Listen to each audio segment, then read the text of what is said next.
Hi fam, isang mapagpala at maulan na araw sa inyong lahat. Nagtanong po ako kaninang umaga sa ating mga followers o sa ating mga family dyan kung ano po bang masarap or paborito ninyong inuulam kapag ka maulan. Karaniwan po doon, puro mga masasabaw. Kaya naman, nagkaroon ako ng idea since meron po tayong pork ribs sa ref.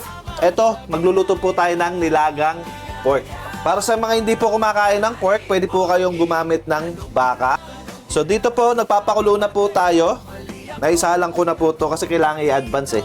Tapos, kukunin lang natin yung mga sapal yan. Ayan o.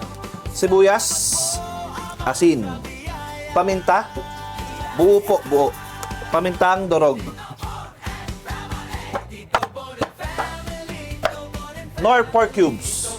Then, lagay po natin itong ating mais. And then, pakukuluan lang po natin to ng mabuti hanggang sa lumambot po yung ating karne, no? So fam, habang pinakukuluan po natin itong ating nilagang baboy, baka naman po pwede paki-comment kung taga saan po kayo nang sa ganun malaman po namin kung hanggang saan po umaabot itong video na ginagawa namin. And of course, mabati namin kayo dyan sa comment section. At kung hindi rin naman po sa inyo ganun kaabala, baka pwedeng paki-like, share nitong video na ginagawa namin kung gusto mo pang makapanood ng mga video na kagaya nito. Hi fam, tara balikan po natin itong ating nilaga. Check natin kung ang ating baboy ba ay malambot na. Malambot na siya. Let's tikim the soup. Adjust po tayo. Lagay po tayo ng patis. And then fam, dahil malambot na po yung ating baboy, lalagay na po natin yung ating mga gulay. Wala po tayong patatas. Fam, alam niyo ang nilaga, isa na po ata to sa pinakamadaling lutuin. Alam niyo bakit? Kasi lagay ka lang ng lagay ng ricados dyan.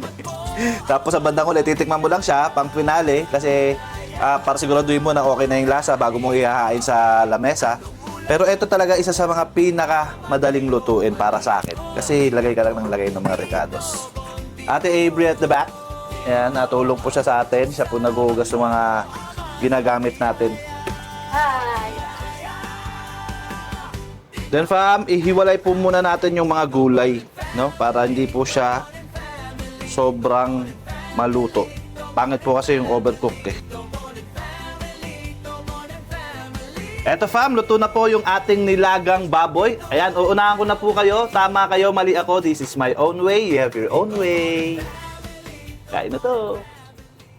Ama, maraming salamat po sa biyayang yung pinagkaloob sa amin. Magsilbi po ito lakas at talino. Mabigyan mo rin po ng masaganang pagpapala ang aming mga mahal sa buhay. Ganyan rin po ang aming mga manonood.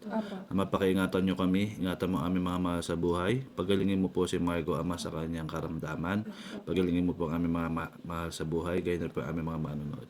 Hinihiling na po namin lahat, Ama, sa pangalan ni Jesus, aming tagapagligtas. Amen. Kain na to! Let's go! Kunin natin yung mga buto-buto part dito.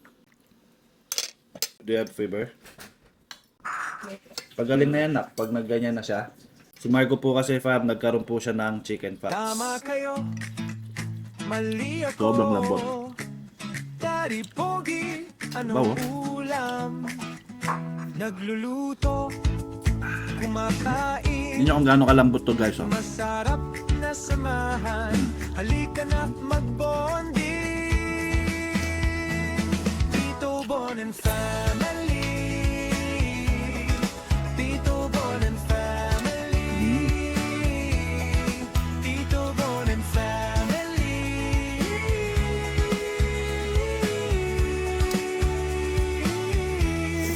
Tito Bon and Family.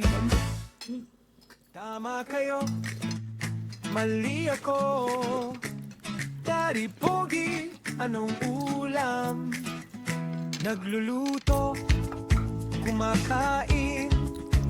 Masarap na samahan, halika na magbonding.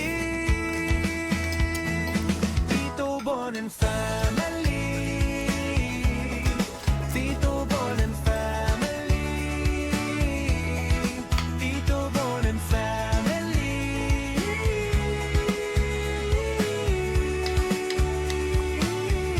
Thank you, Lord! Tito Bon and Family.